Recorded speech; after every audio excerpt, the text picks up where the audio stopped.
នឹករឿងម៉ែពុកត្រាំទុកលំបាំង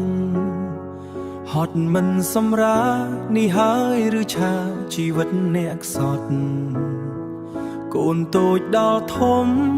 ម៉ែខ្ញុំនៅតែនឿយហត់ពុកវិញទន្ទិញអំណត់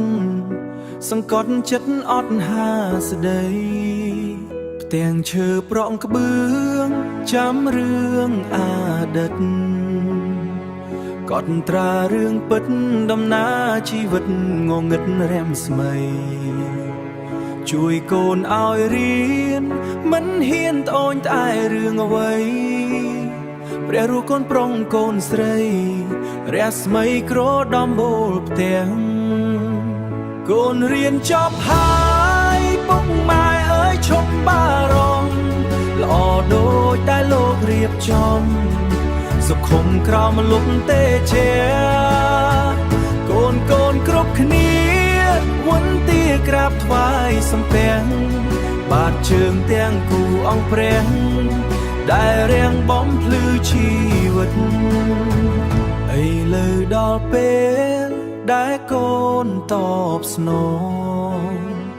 ពុកមេវិញម្ដងទាំងប្អូនទាំងបងរ៉ាប់រងគប់ចិត្តលើខ្វាងម្ដេចក្ដីពុកម៉ែប្រណីអាណិតសងគុណដោយទានសុចរិតនិមិត្តរូបនៃគ្រួសា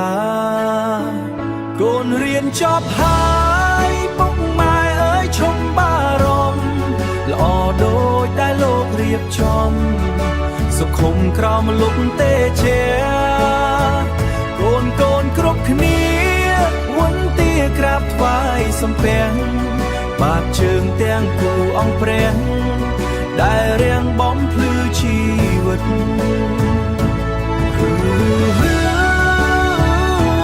នឹកម៉ែពុកសងគុណសងគុណដោយទានសុចរិតនិមិត្តរូបនៃគ្រួសារ